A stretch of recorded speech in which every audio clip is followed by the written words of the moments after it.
Hello everybody, welcome to the player ratings after Liverpool were beaten 1-0 by Southampton. The poll is already open for Alison Becker, so get your votes in.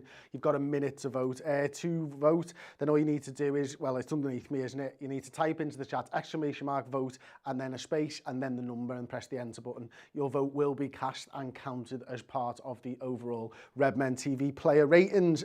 So, Alison Becker for me, nothing he could do about the goal. To be honest with you, great finish by obviously Danny Ings, player that we know so well. Listen, I'll talk about the goal and stuff when we get to the defenders and that, but for Alison, you know, it was an all right game. You know, he had one proper save to make and he makes it. The only other thing of note really is when he comes rushing out of his goal and doesn't make it, and the ball ends up going through his leg and Henderson ends up clearing it off the line. That's about as 6 out of 10 performances you're going to get from a goalkeeper for me there. Nothing he could do about the goal, nothing really that he could have done. And I can see that he has just been given a 6 out of 10 with 30% of the vote. So I agree with you there. We'll move on and we'll open the poll up next for Trent Alexander-Arnold. There's quite a few stats we could talk about. Firstly, I suppose the fact that he lost the ball 38 times during 77 minutes of action before he was taken off for James Milner. As somebody pointed out to us on the live stream, that's the most any Premier League player has lost the ball in a game of football in the Premier League this season. Yippee ki fucking A. Not Trent Alexander-Arnold's best performance. In fact, it was probably one of his worst performances in a red shirt, the red shirt of Liverpool, as it were. And listen, his passing accuracy was at like 61% there today, and again it just wasn't a good performance from Trent. You know, I felt like he was rushing his crosses when he was able to take them.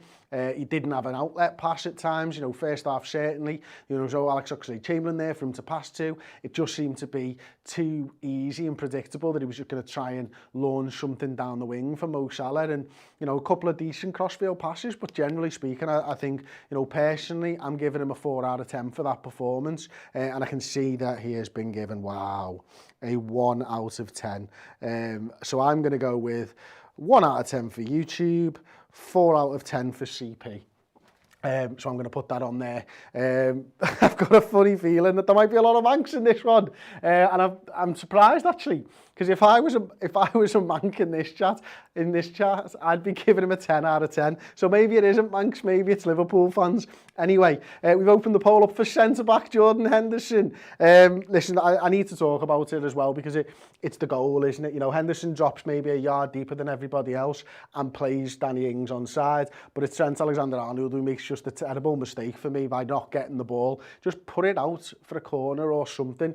Between the two of them, Danny Ings then gets the ball because he's onside, because Jordan Henderson. Other than that, it was an all right performance from Jordan. I'd probably give him maybe a high 5 out of 10, something like that. No, I'd probably give him a 5. No, I'd probably give him a 6 out of 10. He just wasn't able to affect the game like he is from midfield, and that's obvious because he was playing at centre-half. But I don't think it was a shocking performance by him, if I'm honest with you. And I can see that there are loads of votes, 1s, 3s, 4s, 5s and 6s. As I say, I'd probably give him a 6 out of 10 for that performance, but I can see that he is just about given a 5 out of 10, the captain there. Which isn't good enough really, is it? And the whole team weren't good enough tonight across the board. There was a couple of players where I'm up near 7 or an 8 out of 10, but other than that, you know, and listen, we're talking about one of them right now. So we're going to open the poll for Andy Robertson. Oh, for Fabinho next, apologies. So Fabinho, yeah, meh, again. Didn't affect the game going forwards, didn't have so much to do at the back. Again, I'd probably have Fabinho around about a 6 out of 10. And I thought Southampton did really well in pressing both of these guys, because I think quite often we do push our fullbacks a little bit further forward, and these two were left alone to try and build up from the back. And certainly first half, I thought they struggled to do that, and I don't know whether it was Trent or Robertson's position, Thiago maybe. They were missing Jordan Henderson in midfield, actually, weren't they, to pass to, because Jordan was playing centre-half next to Fabinho. I'd have given him a 6 out of 10, Fabinho, and I can see already that 6 is running away with it, but I thought Southampton's forwards did a really good job of pressing onto both of their players. You know, they were playing with it two up top there, weren't they, with Ings and Walcott, and they made it very difficult for them to pick the right ball, and they made it almost impossible to pick out Thiago first half. And first 10 minutes, maybe you wouldn't have wanted to pick out Thiago. I thought it took him a little bit of time to get into the game, but I can see now that 6 out of 10 wins out for Fabinho, which I think is absolutely fair. Next player then is Andy Robertson. He was one of the bright spots, if there was any bright spots tonight for Liverpool. I think, you know, that left-hand side with Robertson, with Wijnaldum, with Mane was where the danger was coming in. And more from these two, to be fair, and he's a facilitator in this, isn't he? You know, Robertson kept on going, didn't he? I mean, 17 crosses, though. You don't really want to be in a position where Robbo's crossing the ball 17 times during the game, because it means, to me anyway, that you're running out of ideas. And he's only able to complete, I think it's 6 of them, but he does make 3 key passes on the day as well, Andy Robertson, and I have him somewhere around the 7 or 8 out of 10 mark. And you know, in a 1-0 loss, it tells you that he's probably the best player, but it tells you that none of the others were really performing at the level that we expect from a Liverpool side. You know, we're champions of England. We've had 2 poor results on the bounce. Make that a 3rd one with this one, and you know, this was probably the hardest game of those 3, and we've lost it. We're not in good form at the moment, but at least there is a bright spark in Andrew Robertson and Sadio Mane, because they worked some good opportunities for us, even if we weren't able to finish our dinner, as it were. And he gets a 7 out of 10, and I can go with that, to be honest with you. So we'll open up next for Thiago. It was a shocking first couple of minutes. Obviously, he gives the free kick away, I think, for their goal. He picks up a yellow card. He makes quite a few fouls during the day, actually. But he starts to get into the game after about 5-10 minutes. You know, his passing accuracy was really good on the day. You know, he completed 17 of 20 long balls, which is scandalously good, to be fair. I think sometimes it's easy to look at it when you're in the emotion of a game of football and just think everything's shit all of the time. But 17 out of 20 accurate long balls is pretty bloody impressive, isn't it? 5 of 6 of his aerial duels he wins. The problem was, I think he only won 2 of something like 8 ground duels, which probably wasn't good enough, and what we were probably hoping for a little bit more of, and quite a few of them ended up to be fouls. It wasn't his best game, and it felt to me like, I don't know if anyone agrees with me on this one, it felt to me like he probably didn't have 90 minutes in him and was managing his energy levels to be able to get through 90 minutes. I have him about a 6 out of 10, if I'm honest, and I can see there that he has actually been given a 6 out of 10 with 36% of the vote, which I think is absolutely spot on, to be honest with you. I thought when we saw Trent's mark, I was a little bit worried that the YouTube ratings were going to be a little bit too harsh, so I'm really glad to everybody, and thank you to everyone for keeping this normal. I can see the ones and stuff still coming in and that, but thankfully the level-headed fan has won out there, because I think he deserves a 6 out of 10. Anyway, we've opened up the vote for Gini Wijnaldum next. If you just joined us and you do want to get involved, then your votes are literally recognised. It's a poll that we put on for a Redmen TV viewers player ratings nowadays. So all you need to do is, if you look at the words underneath me, you need to type !vote space number and put that into the chat, and you will be able to vote. Gini Wijnaldum, that left-hand side, as I mentioned before, was probably definitely the best of the 2 sides that we had. There was a lot of danger coming from Robertson and Sadio Mane, but Wijnaldum was good in a sense that he never lost the ball. And I know that sounds really mad, isn't it? But like when he lost the ball 4 times during the entire 90 minutes, no one else was in single figures. You know, I think even Fabinho was like 10, but everything else is like sort of 15s and 17s maybe for like your Mo Salahs and stuff like that. And that's what he does really well. And, you know, I questioned during the commentary with Paul that, you know, I wanted to see the midfielders get into the box and get on the end of those crosses from Mane and Robertson a little bit more. And I wish that Gini was able to do that. But then I also remember that Robertson's able to commit so far forwards because he knows that Gini's going to be there covering for him and stuff like that. And yeah, it was an all right game from him. I'd have Gini at probably a 6 or a 7 out of 10. And I can see that with 36% of the vote, Gini Wijnaldum's got a 6 out of 10. I'd have him up slightly closer to a 7 personally. But yeah, I completely agree. That's absolutely fair. Oxlade-Chamberlain then. First start in the Premier League this season for him. And it was a tough game, really. It was pretty poor, all told. I think first half he didn't make himself available at all for Trent and for anyone to pass to be honest. A couple of times he made that run in behind, and that's fine and stuff, but it's got to be a run where people can actually get the ball to you. You know, it's pointless, and you know, we saw that one where Mo Salah tries to dink it over the top, and Ox just continued his run, doesn't turn around for it. Mo ends up trying to play it to feet, but Ox doesn't turn around for it. I thought second half though, I know he's only on there for probably about 20 minutes or something, is it? Yeah, it was 55 minutes or 10 minutes in the second half. What I thought was quite interesting is, instead of just playing on that right-hand side like he did in the first half, Paul said this actually during comms, he played more the Kurt Jones role, where he started to move left and right, and he was helping out on the left-hand side. And I actually thought he was a little bit better in that half, and sort of did a little bit more. I'd probably have him personally around about a 5 out of 10, and I can see that a 4 out of 10 is just about 1 out. So there we go. We'll give him a 4 out of 10. But I actually wonder whether, you know, the gift of hindsight's a wonderful thing, isn't it? And I think everyone was probably calling for the Oxlade-Chamberlain change.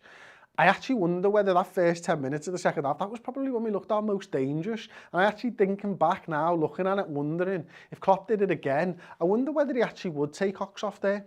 I don't know. Anyway, so we move on to Mohamed Salah. Mo Salah then, let's go. Again, not good from Mo, again. You know, he has that one header in the first half stoppage time, doesn't he? Where Mane digs it out and he heads it over the bar. And, you know, there was times where you wanted him to shoot, he was passing, and there was times when he just couldn't get the ball out from under his feet. And it's a couple of games now where he's not looked quite at the races. You know, he didn't have the opportunities like he did in the last game, where he probably should have scored at least one of his 2 really good opportunities. In this game, the game kind of passed him by a little bit. I mentioned a few times, you know, a lot of the work was done down that left-hand side.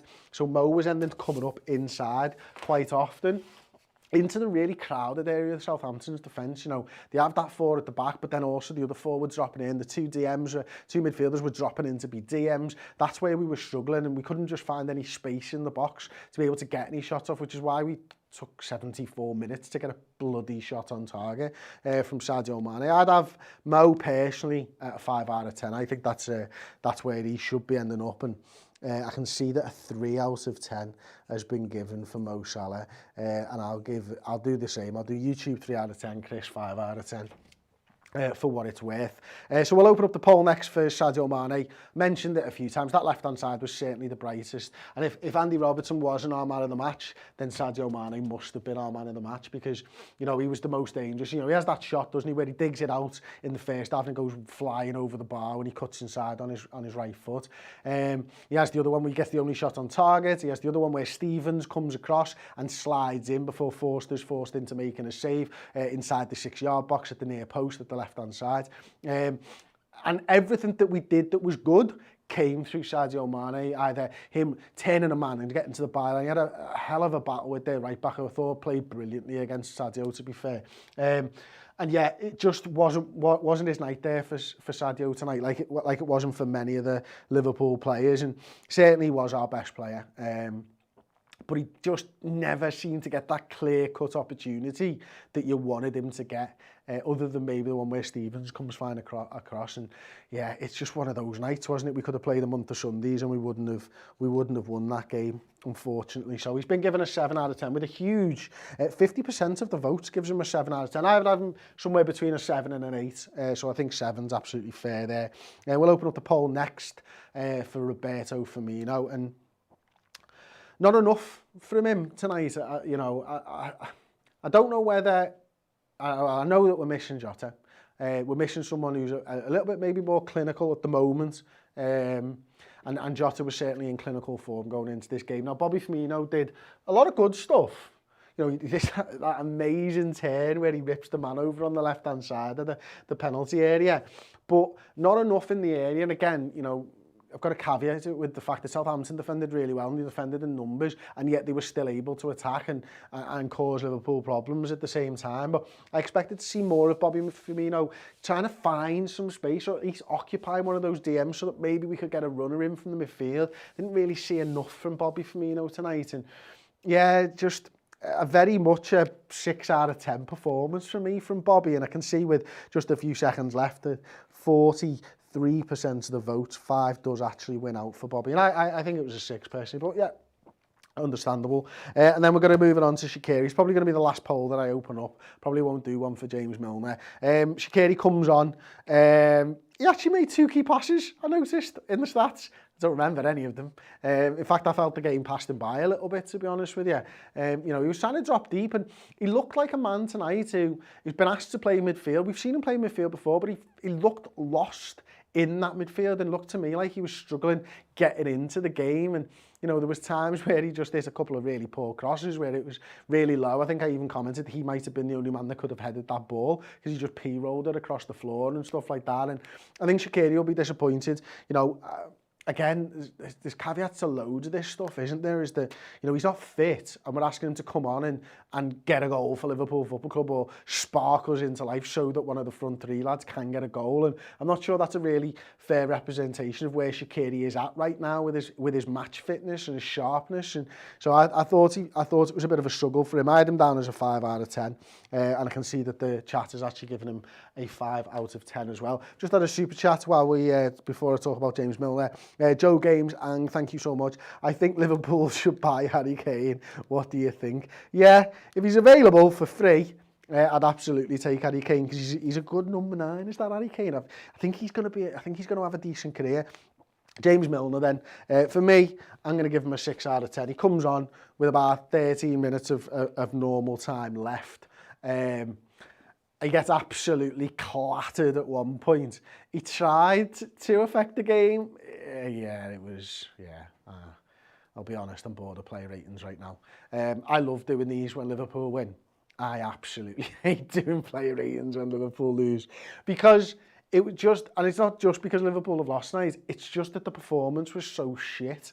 That was it. And I'm annoyed because I love this football team. Like everybody sat here watching for the most part loves this football team because obviously there's a few manx and stuff in the comments. And I'm so emotionally invested in it that I'm in such a bad mood now because Liverpool have lost. And I can take a defeat, but I hate a defeat where you don't play well and you play shit and there are so many question marks hanging over you. So I need to get this instant match reaction done and I need to have a sleep on it and I need to watch the highlights back and I need to talk about it on the final word with people because I need to feel better about it, and that's the only way that I generally feel better about Liverpool defeat is talking it out properly.